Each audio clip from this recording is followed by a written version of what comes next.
Hi, I'm Neha Cadabam.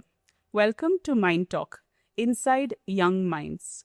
This is a podcast where we explore the emotional world of young children and adults. In this podcast, we will be exploring the emotional world of children and young adults, where we will be talking about school stress, digital pressures, self-discoveries. We will be talking to experts, parents, and young children, where we will explore all of these topics because mental health is everyone's story.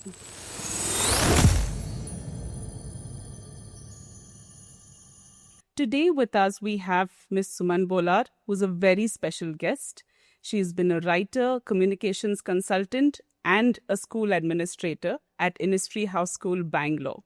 She's donned different hats at different times. Thank you for joining us today to talk such an important topic. Thank you for having me.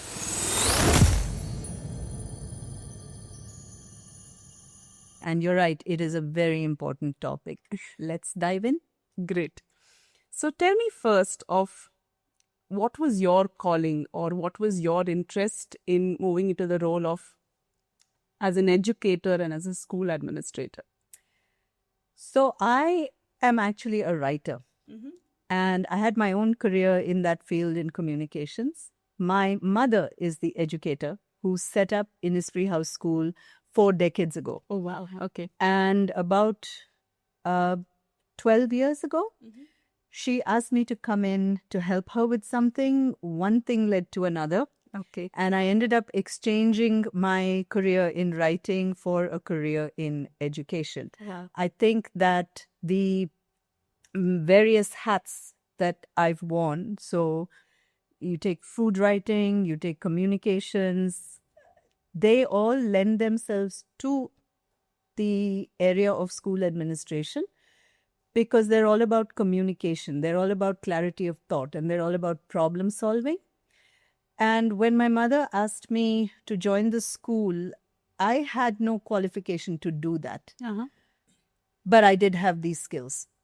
And my thinking was that if I could even change just one mind or show one child that there was another way to be, another way to learn, then I would have accomplished something in my time on the planet. So that is why. Plus the fact of having a legacy to uphold. I am who I am because of my mother and her hard work. And I owe my education to the fact that she set up her school. So it was a debt I had to pay. Okay. Interesting. So how was joining Innisfree House School? And, very interesting that you say change one mind. So can you tell me a little bit more on that? So joining the school was difficult. I saw myself both as a guardian of a legacy as well as someone who had absolutely no right to be there. It was difficult to be in that space.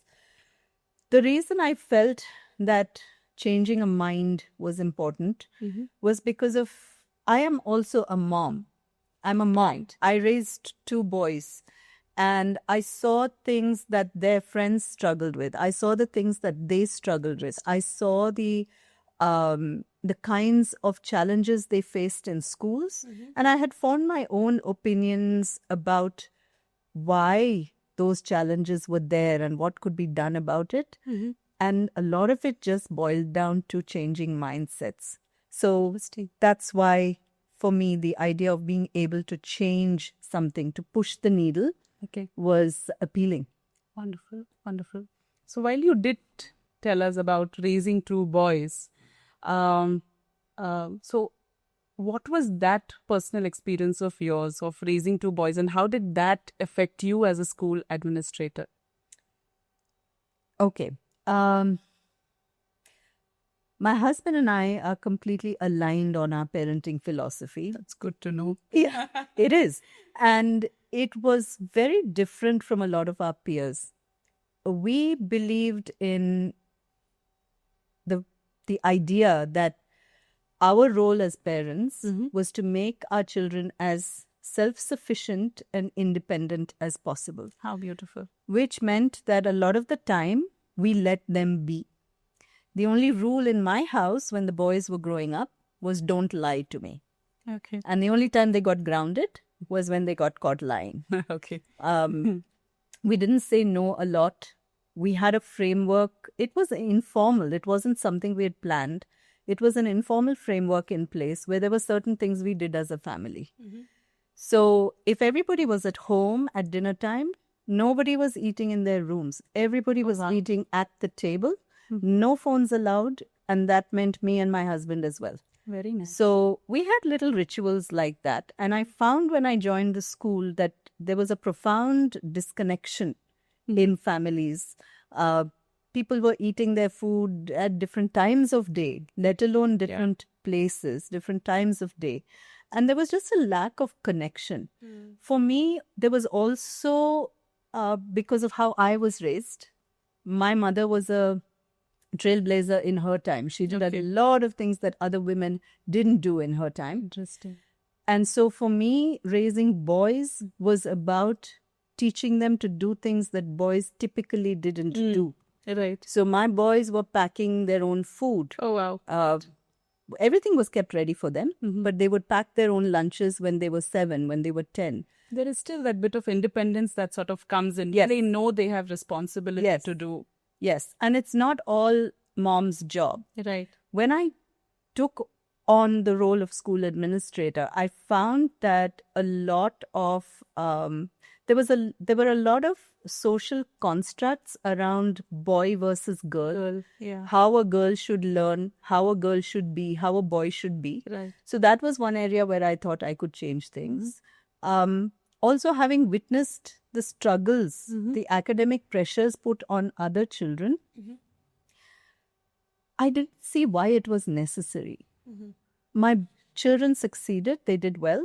I didn't see why that kind of pressure and stress was necessary around learning. Okay. And for me, learning still is a joy. I love learning. And I didn't see why it had to be made miserable for anybody. Right. Beautiful.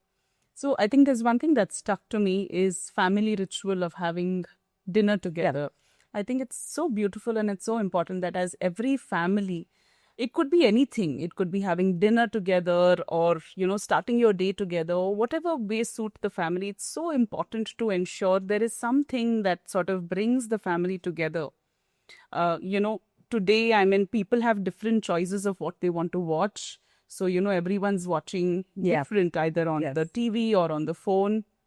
At our times, I think there would be one TV and everyone would come together and watch. I think even discussing those differences, I like this, I don't like this, and what did this person say, what do you think about it, was such a beautiful time for the family to bond together and, For be sure. together. For sure. Again, because my children are now in their 30s, we had a television, but there weren't 3,000 channels. True. There wasn't any stream. There weren't so many choices. We had VHS tapes and later on DVDs. And yes, we would watch things together. Not often. It wasn't always possible. True. We would watch things together and we would talk about them. I saw at school a lot of parents saying that they can't connect to their children. They don't have anything in common with their children. I'm of the belief that it's their world. Our time is over. It's their world. And if you want to connect with younger people, we have to step into their world and not expect them to conform to a world that may not exist anymore. We will have to explore their world with them. Yes. And for that reason, one of the things that children at school, when I became the administrator, found astonishing was the fact that I listened to rap music. Oh, wow. I listen to rap music because I like it. Okay. But it enabled them to speak to me because they felt they could relate. Yes. And if you completely isolate yourself from the world of the child, whether you're a parent, a teacher, school administrator, if you isolate yourself from their world, how are you going to connect? True. I'm sure you've dealt with many parents, who have been very, very difficult for you to deal with as a school administrator.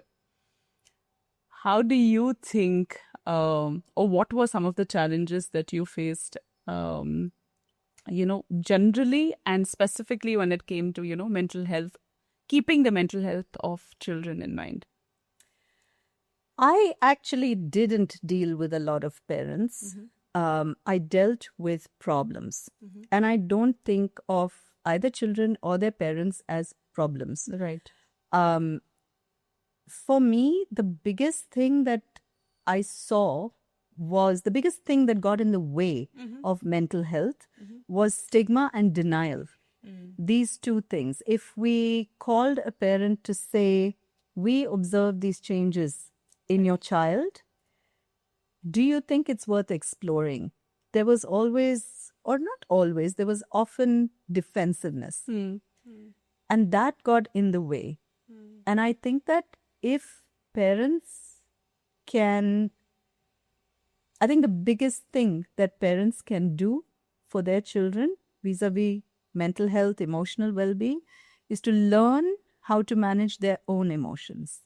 Interesting. Because if you, as a parent, if your response to stress, to work pressure, to financial pressure, to feeling disappointed, to feeling angry, to feeling outraged, if your reaction is to have a meltdown, to start screaming, to raise your hand, to punish, that is exactly what your child will learn is appropriate behavior.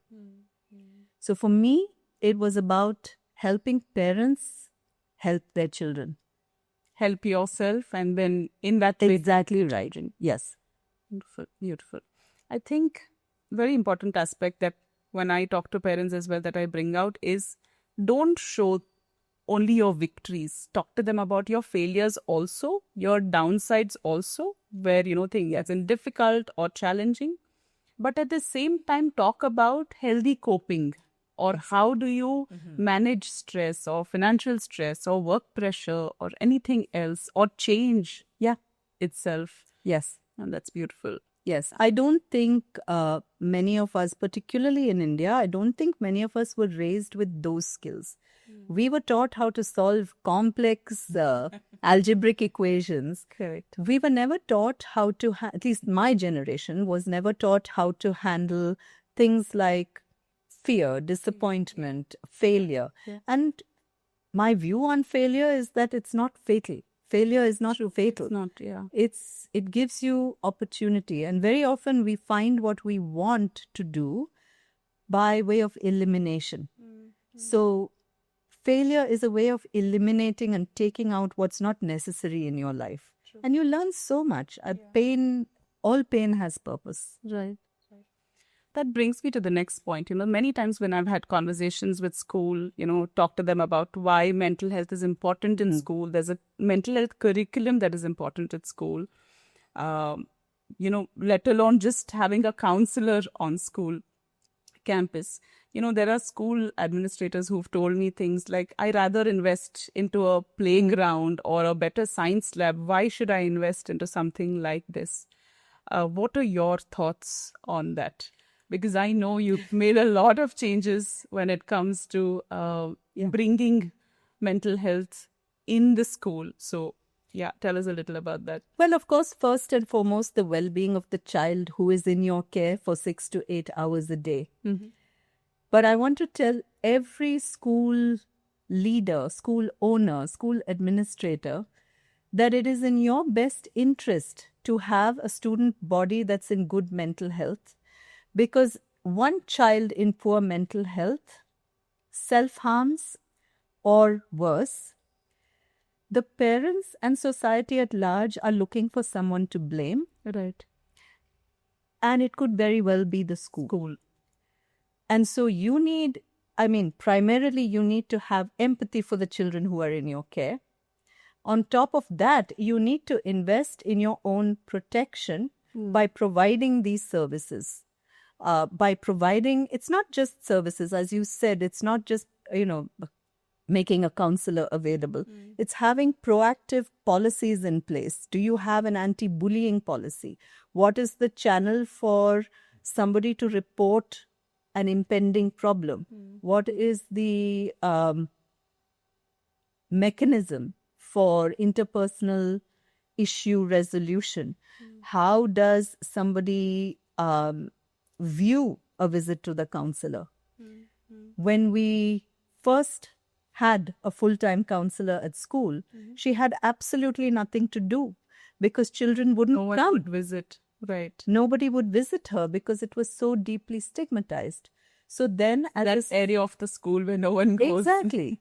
So then what do you do as a school administrator? Then you have two options. One option is to say, oh, this isn't working. Yeah. It's a waste of time and money, and throw in the towel. What we chose to do was to say, how do we destigmatize this? And so what we chose to do was ensure that every child had to meet the counselor once a week. Wow. Whether you had something to say, you had a problem, you didn't have a problem. When everyone goes to a counselor, it's no longer the exception. And so it's no longer the thing that's stigmatized. Gets familiarized and people That's right. comfortable. That's right. The point I'm trying to make is that school leadership, I think, has a role to play in that you create your policy and it is in your best interest. Wonderful. Wonderful. Excellent. So I remember you had created a mental health policy. Yes. Can you tell us a little bit about why and how did the whole mental health policy come about? Yeah. First of all, I know we are talking about mental health, but I don't quite agree that mental health and physical health are divorced. Health is health. Yes. Yeah. And all schools, rightly, have a physical health policy that you sign when you admit your child to school. So it says things In like... fact, you also submit a whole vaccination report to You the do. school. You're required to submit documentation about your child's health. You're required to agree, for example, that if, let's say your child is asthmatic, that if your child has an asthma attack on school premises, the school is authorized to take certain actions, perhaps taking the child to the infirmary or even a hospital. But when it came to mental health of children, there was no such thing in place. So I don't think anybody was quite ready for that mental and physical health integration to happen. So we created a mental health policy that parents needed to sign, which basically said that if we noticed any symptoms or if we felt there was need for a health intervention, that they would be open to collaborating with us. Okay. The policy was put in place in consultation with mental health professionals as well as the parent advisory team at school. So all stakeholders had a say in it. I don't really remember, but I do think the student council also looked at some parts of it because at the end of the day, the kids are the ones who are impacted by it. Right. I don't quite remember, but yes, I think all stakeholders had a say. Teachers had a say in it. What do they experience? We were seeing situations where teachers knew there was something wrong, but their hands were tied because they didn't know what to do about it. True. So this helped to take away those gaps. Yeah. Yes. And it's beautiful how that sort of really brings everyone together in a sense that everyone, when the cat is out of the bag, everyone's a lot more comfortable to do those conversations. For sure. Yeah. For sure. The teachers, the parents, or the students themselves. For sure. Yes. As you know, I've had my own struggles with mental health. I've been very vocal about it. And you asked me a short while ago. Just going to be my next question. You asked me a while ago, speak publicly about my struggles with depression. Right. The experience of suffering from depression is painful. Yeah. And I just felt that if that pain didn't have a purpose, it was all a waste. And that's a beautiful way of looking at it. Thank you. And then I discovered that the minute I took my mask off and started speaking about it, everybody has a story.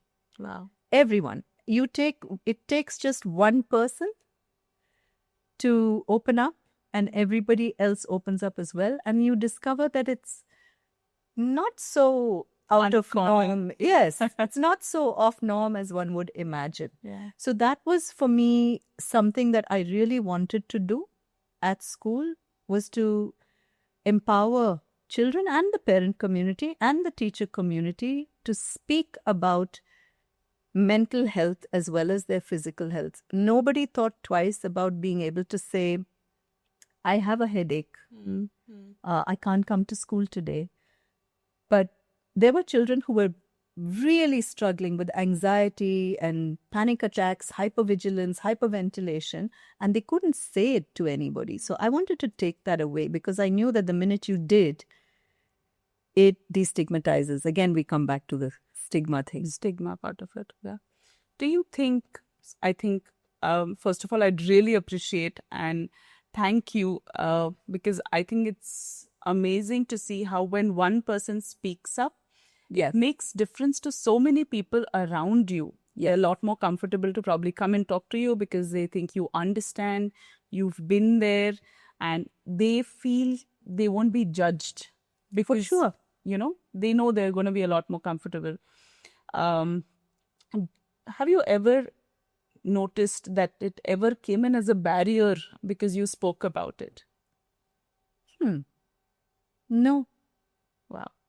No, that took me 10 seconds to think about. No. There were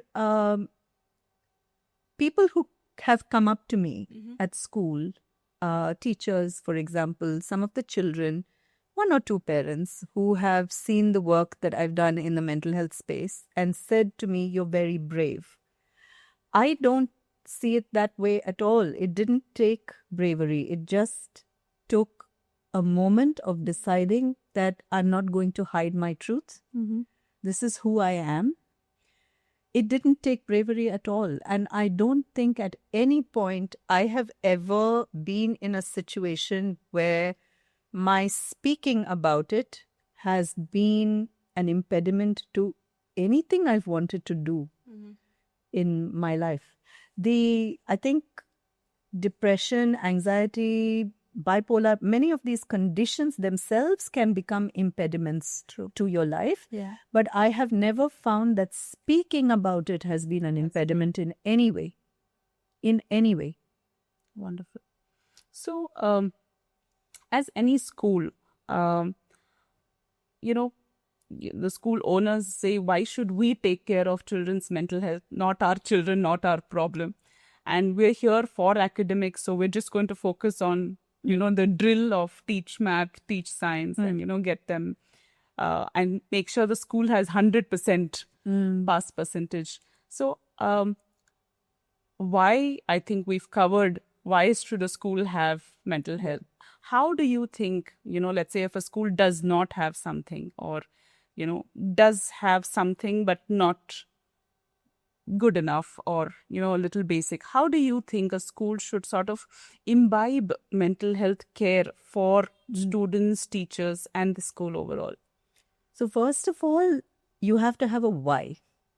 And we've touched upon that a few minutes ago. But the other why is that if you feel that your life's calling as a teacher, as a school, is to teach, is to have children learn, no human being can learn when their mind is not functioning well. Yeah. Learning takes place in the brain. Right. And neural pathways are formed. We know this. Memory is affected as adults when we are stressed. We don't have great memory. Absolutely. Memory is affected. Your ability to speak, to converse, to participate in a classroom environment is affected. So if you want to teach and teach effectively, if you want to educate effectively, your students have to be in a frame of mind to learn. To create that, you need to make sure that you have policies and frameworks in place for it. Intention is great, Right. but intention without action doesn't accomplish anything. Yeah. So what do I mean when I say that? I'm saying things like, do you have an anti-bullying policy in place? For example, the most basic thing. Do you have a policy in place for when a child is struggling and the friends notice that something's wrong? Is there a channel for reporting? Is there a safe, non-judgmental channel for reporting? Are your teachers trained to recognize signs of distress, emotional distress in children? Your teachers know that, this child is not doing her homework. She used to do it. She's not doing it now. Yeah. What next? Does the teacher ask? Are teachers empowered to have those conversations with children, or is it all transactional? You have to decide who you are as an institution. And many times, I think in the whole process of helping teachers, I mean, they genuinely want to help, but they end up taunting that you were never like this. Yes. They'll probably move on to you went in the wrong company or what's wrong with you, etc. And I don't think they really know how to have that conversation. No. The other thing that we have to recognize is that most teachers today, it's changing. But most teachers today were raised in a society that did not recognize independence, autonomy, children's right to be an emotional being. So teachers are very often a product of their own upbringing. How do you then expect someone who was never allowed to be angry to tolerate anger? Yes. How do you do that? So it is important to empower your teachers with those skills. Nice. Have counseling sessions open to your teachers. As well. They are going through their own stuff. Many of them have difficult home situations. Some of them are just stressed. How are you helping them? If they are not in a calm frame of mind, how are they going to teach?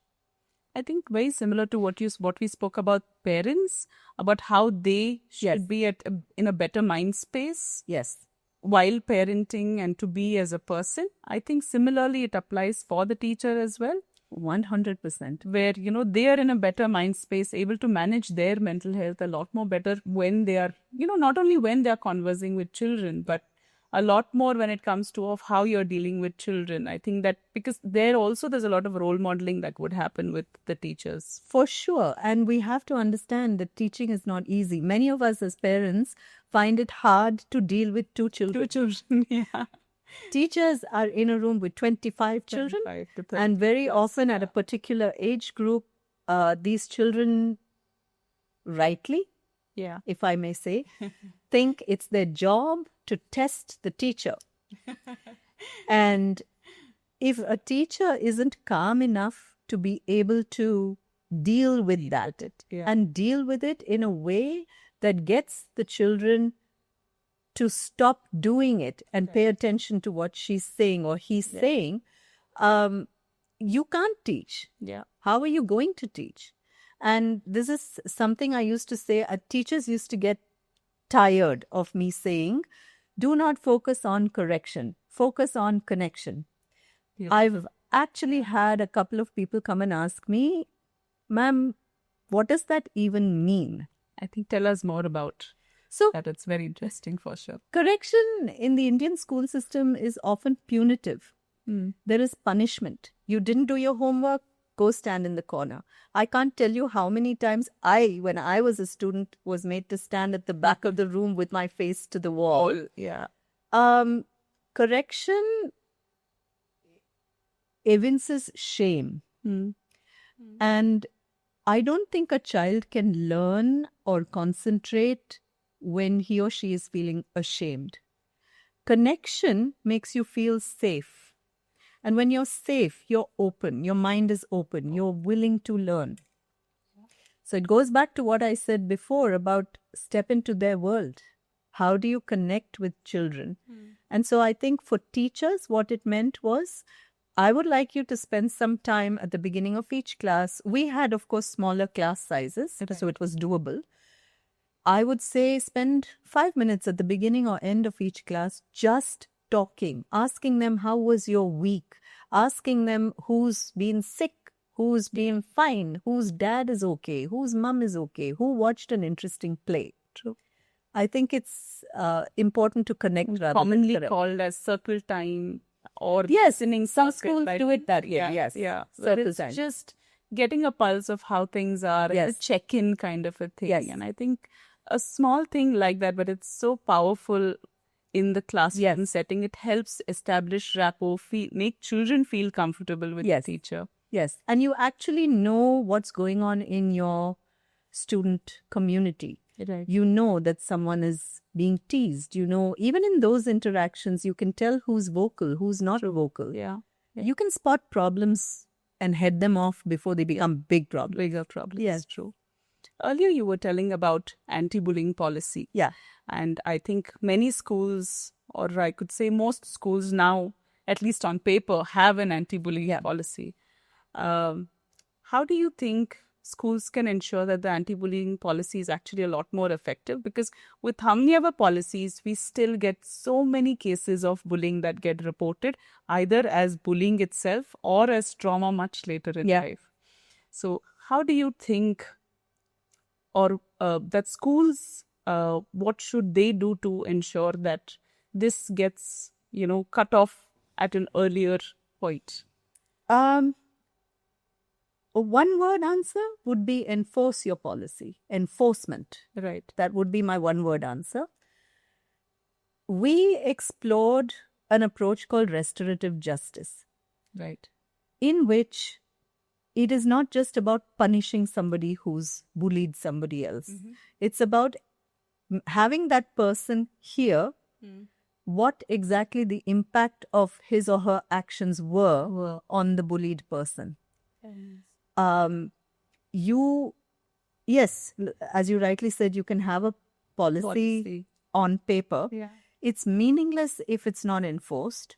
I also find that unless teachers are sensitized to how, and this is an unpopular opinion, I know, unless teachers are sensitized to how some of their words and behaviors can be viewed as bullying words and behaviors. That's true. Yeah.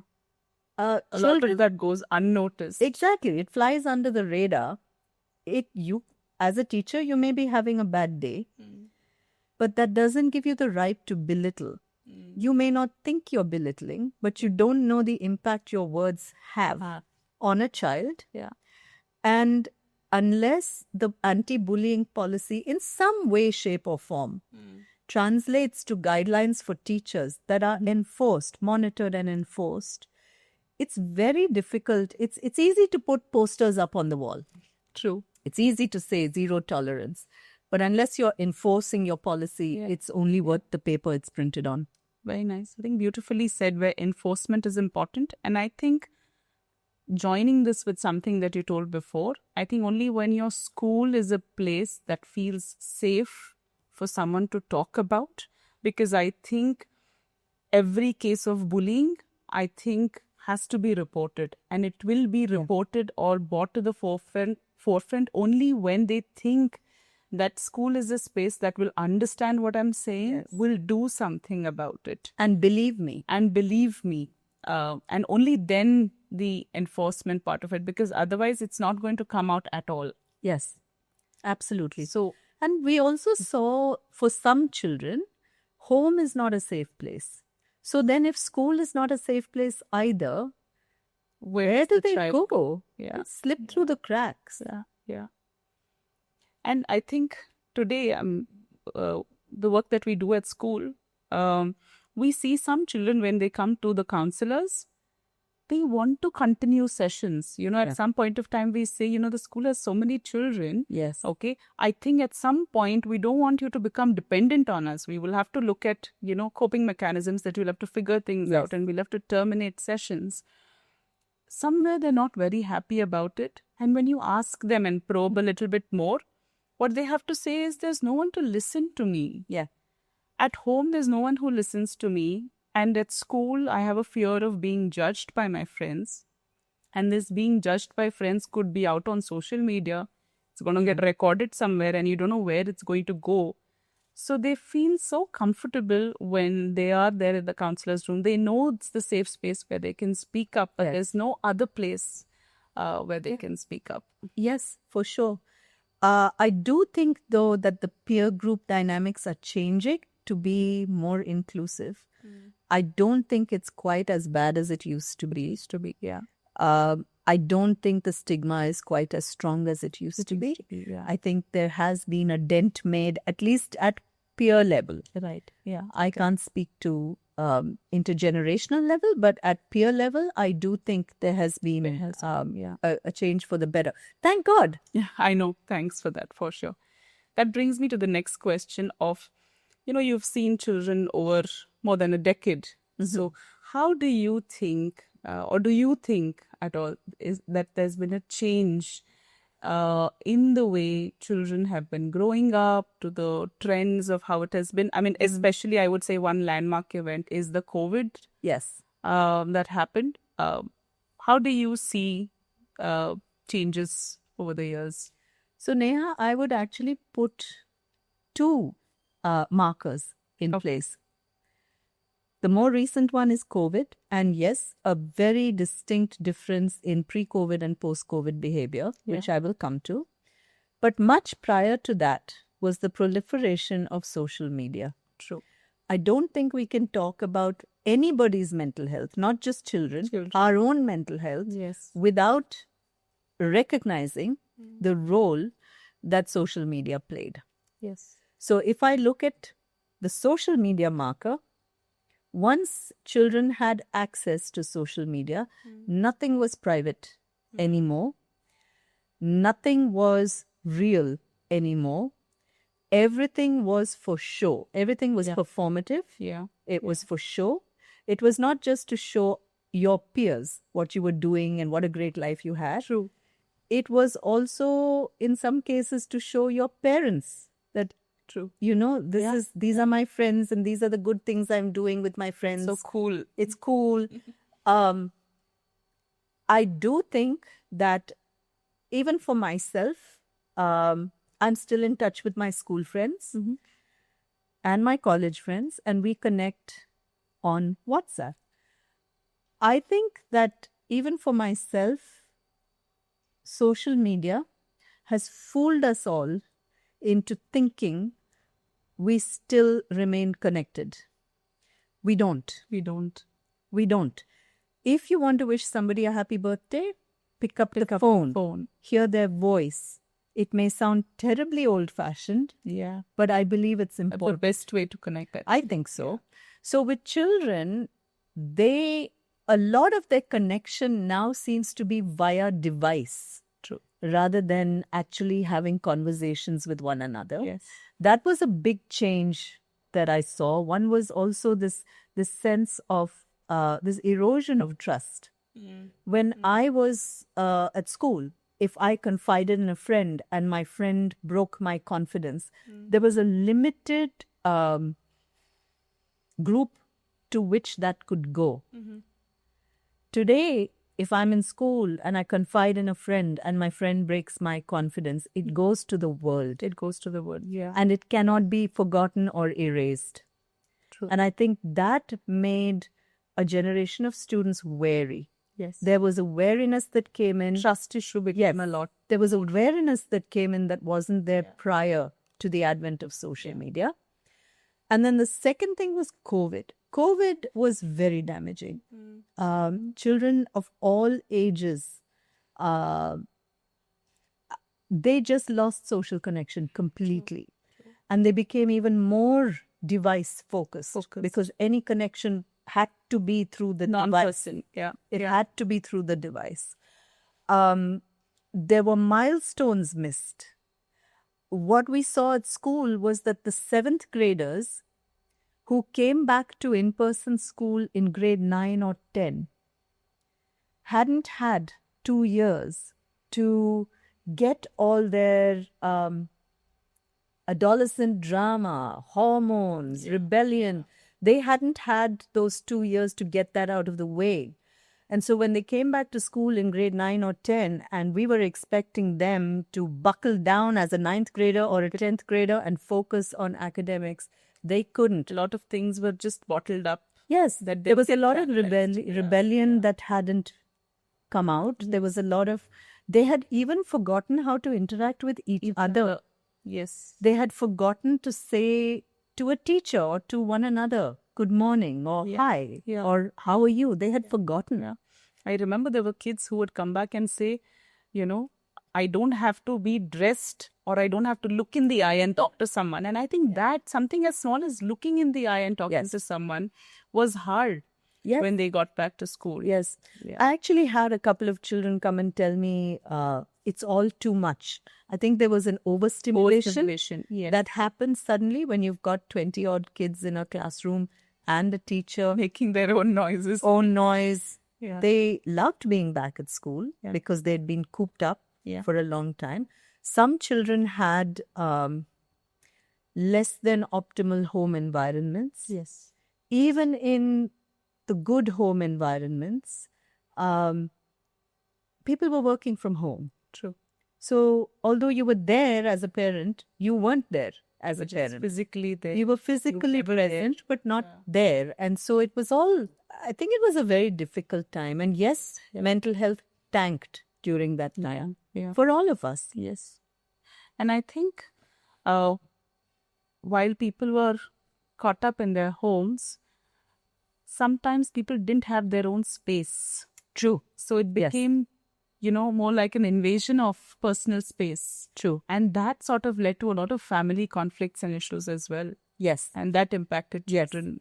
And also, if you think about it, as Indians, many of us are used to domestic help. Yes. And so we had a lot of moms especially, but also some fathers who didn't have the domestic help, had to now work the same hours they were working before. Correct. While supervising their children's academics and taking care of the house. Stress levels for adults were through the roof. True. And they didn't have the patience to deal with the child's acting out or the child's frustration at being cooped up. There was no capacity for them to take that at all. All of us. We all went through this. Yeah. Lovely. If there's one thing, Suman, that you would like to tell your younger self with the journey that you've been through, what would it be? I would say to my younger self, you're not broken, you're not alone, and this is not going to define you forever. You can learn from this. You will learn from this, and it will push you forward. Beautiful. That's what I would say. Beautiful. Very nice. Okay, so what do you think school administrators and owners of schools should do to create a mentally healthy environment at school? How can they do that? I think first you have to recognize that you are the architect of the emotional space. Landscape. Yes, landscape is a good word. You first have to recognize that that is part of your job. Once you recognize that, put the building blocks in place. What are the building blocks? As I said before, policies. Enforceable policies. Enforceable policies. Never make a rule that you cannot or are not willing to enforce because it's empty. Right. Teacher training and teacher empowerment. Yeah. Vulnerability. I think as a school leader, if you can be vulnerable. Whether it is before your staff or whether you can share your struggles with your students, I think that sets the tone. I think that mandating certain things, for example, as I said before, we mandated that every child had to see the counsellor once a week. Okay.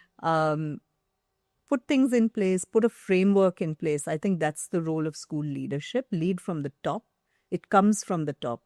Beautiful. And intention by itself, not enough. Very nice. So I think I would probably break it down like this. First would be lead by example. Yes. So show your vulnerability. Yes. Show your stories of struggle, Yes. failures, etc. And then, beautifully said by you, the building blocks where I think everyone comes together. Yes. Your teachers, your support staff, Yes. your students, And I think parents also. Yes. Where, for teachers, it comes to the teacher training, equipping them. Yes. Mental health for themselves and of how they can help students as well. And then for students to create a safe space where they can talk, they feel comfortable, they feel trusted. Yeah. And then coming to parents, how do you think families and school and mental health professionals can really collaborate and work together for a better world for, So mental health of collaboration children? is absolutely essential. That's not an optional. Yeah. That's absolutely essential.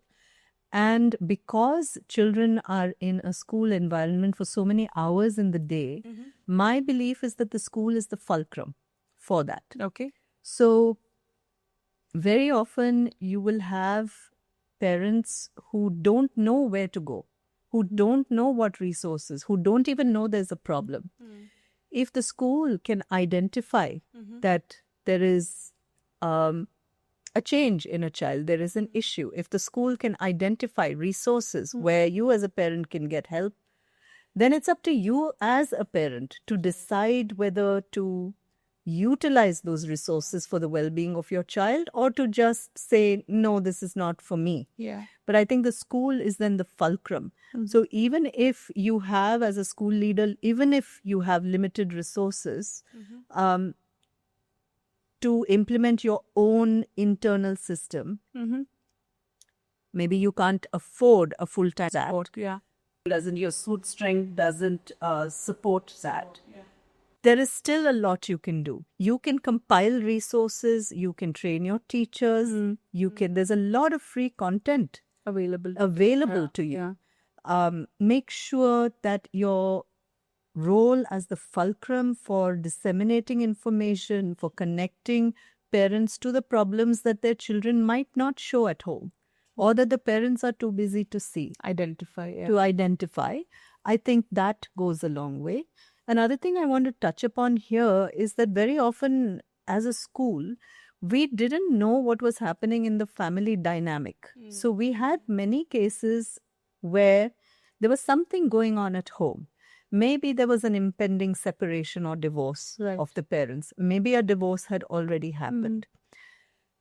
Perhaps out of, again, the social stigma of divorce, perhaps out of the notion that, oh, well, how does this impact schooling? It doesn't.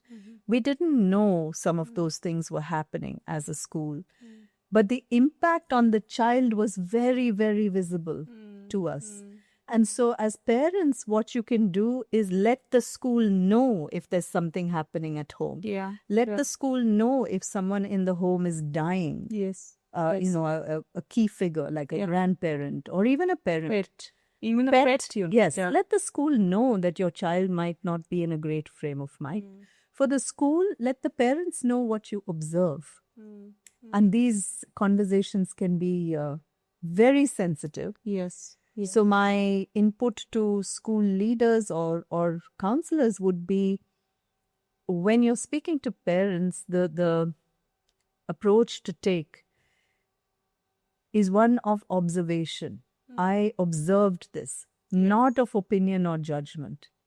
I see this. Your child was doing really well. Your child is no longer doing well. Or the child used to be very social. Now I see him sitting alone at lunchtime or something. Yeah. So lead with your observations rather than your opinions. And I think that it's more, you'll have a more receptive audience when you're just saying, I'm seeing this. Do you think this is something we should worry about? I think two beautiful that you mentioned right now. One is collaboration. That, sometimes, earlier times, the PTMs were more of, I go, the school will give you a report card or say how good or bad your child is performing and you go back.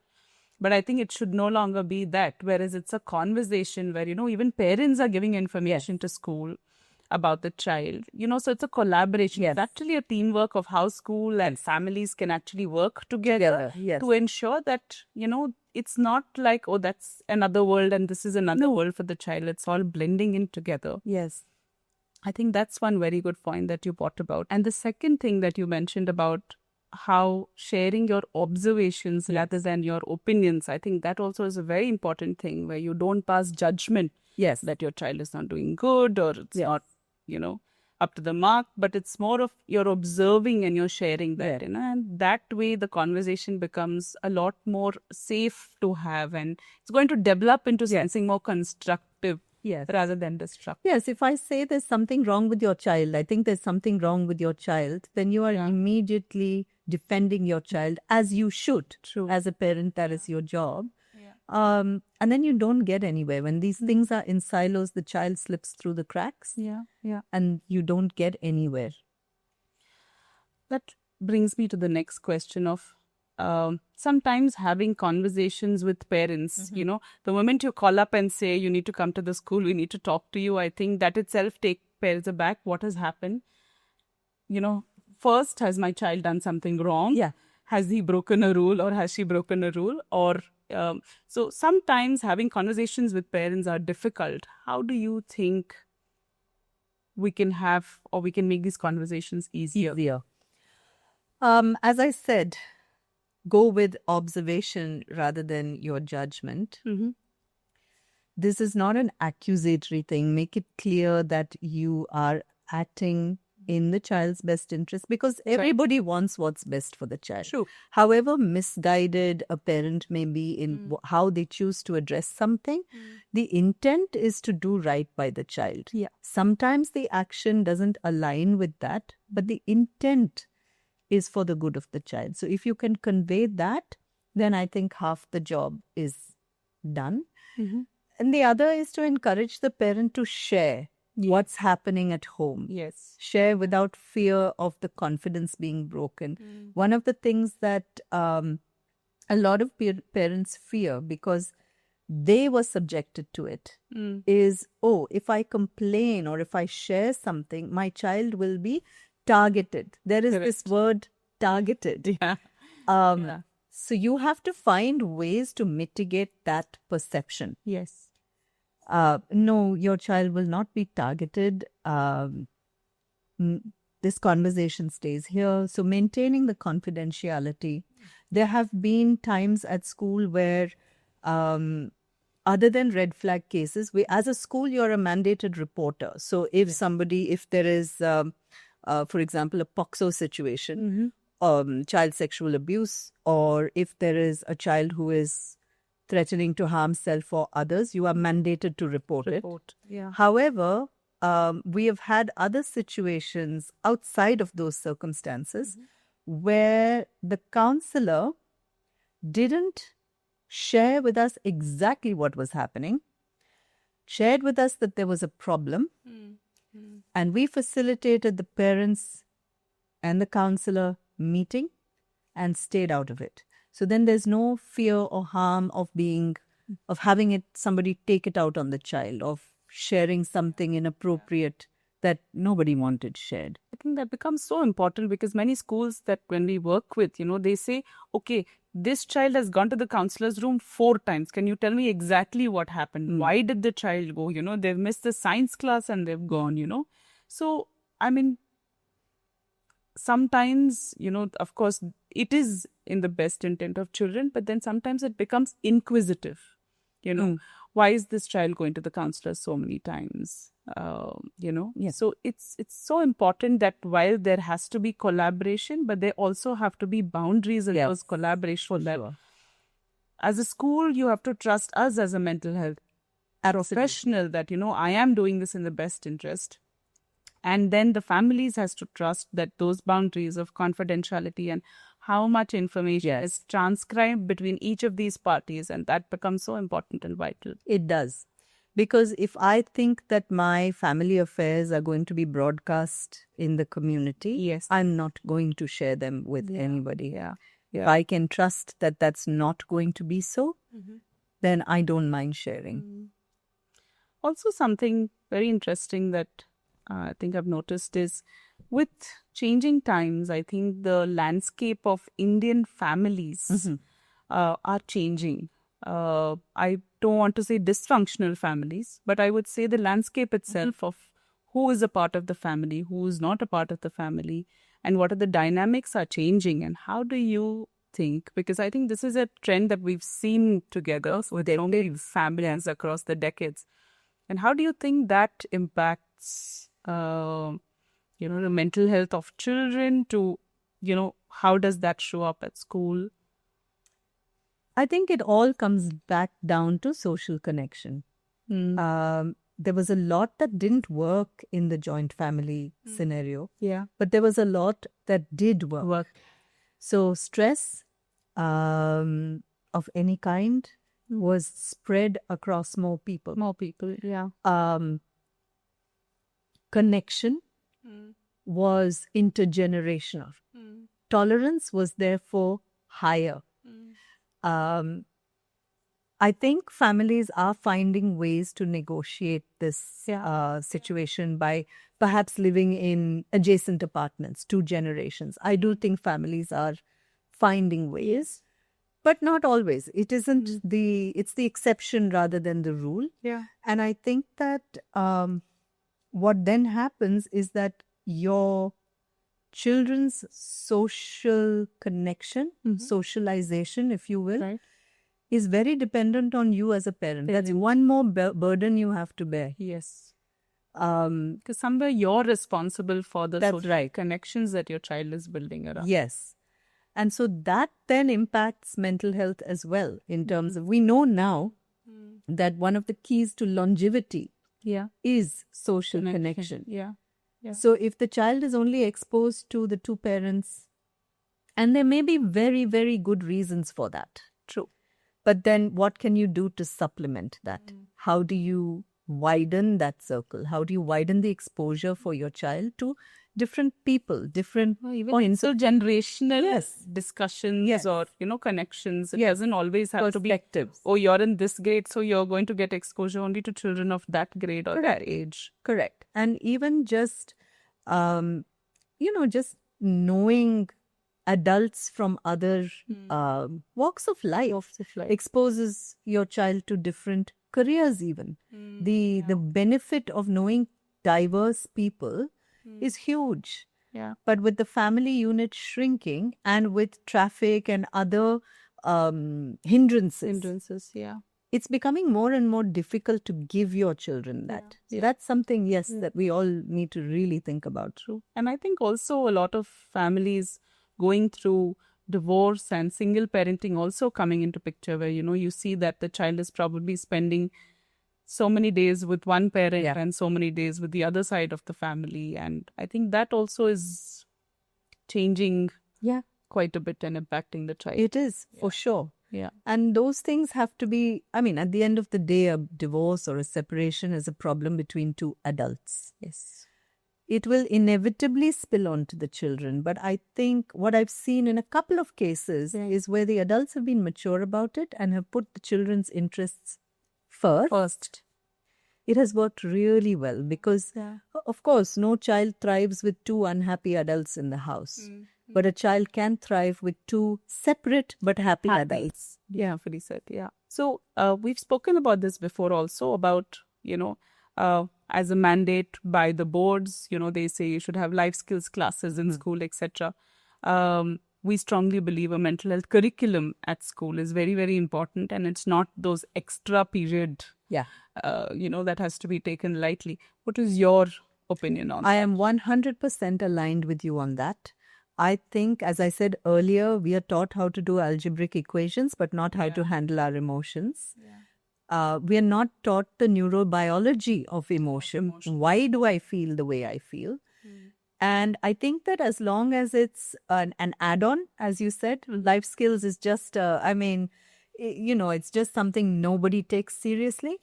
So I think that the path there is to introduce emotional well-being as a subject, which is graded, and which then affects your child's overall grade.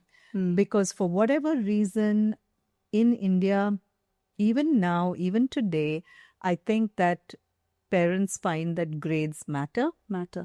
While they do matter, I wish we could move from the Beyond just the grades. Yes, I wish we could move to a place where you are valued for who you are, rather than from what you being valued for what you achieve. Yeah. I wish we could move from being valued for what you achieve to being valued for who you are. Yeah. So grades are important, and because they're important, grade emotional well-being. Beautifully said.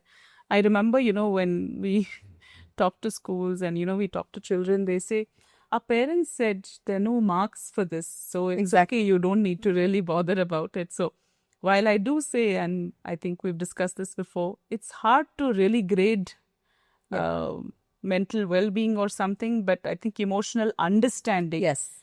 destigmatizing, Yes. awareness, I think is definitely something that Yes. I think can be graded and can help For in sure. bringing more awareness. As can behavior, right? Yeah. As a school and as a mental health professional at a school, you have a wealth of resources for input. True. So you know from a teacher whether a child is participative, not participative, whether a child has anger issues, doesn't have anger issues. Able to manage that better or not able to Exactly. manage that better. Yes. Yeah. Impulse control.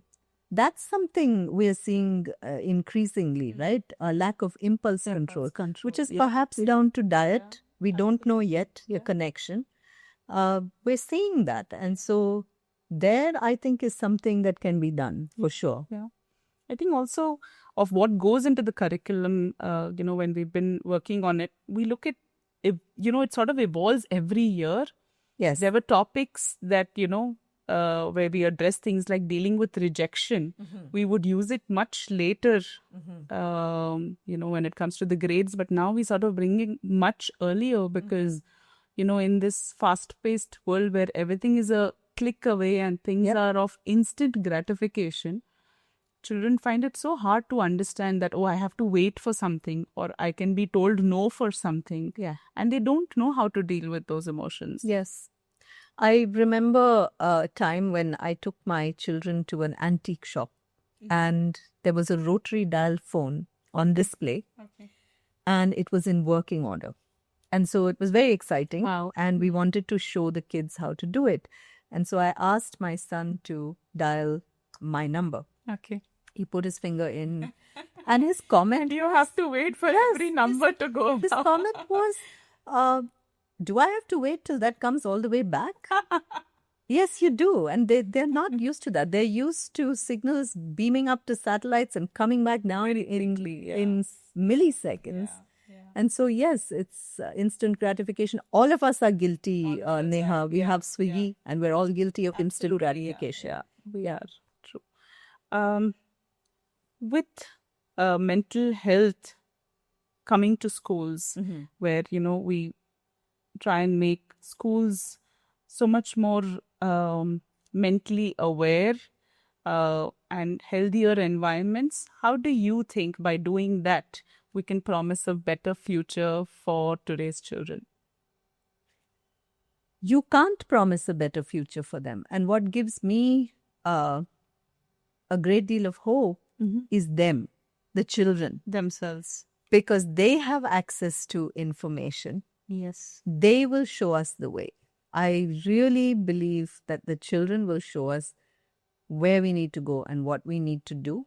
We can't make those promises. We can just give them the tools, the resources, the skills, the resources. We can't do anything more than that. But even that, the amount of difference it makes is exponential. Yeah. So, I think we started the conversations of making sure where we get children to be self-sufficient and independent. And I think that's what we should do. Yeah. Just make sure we provide them schools that are safe space and mentally aware about mental health. And I think that schools and homes. Yes, absolutely. Yeah. Lovely. Great. Thank you. It was a wonderful conversation where we addressed about school, children, mental health, families, and the changing landscape overall. Thank you. It was indeed a lovely conversation. Always a pleasure to speak with you, Neha. Thank you. Thank you for having me. Thank you.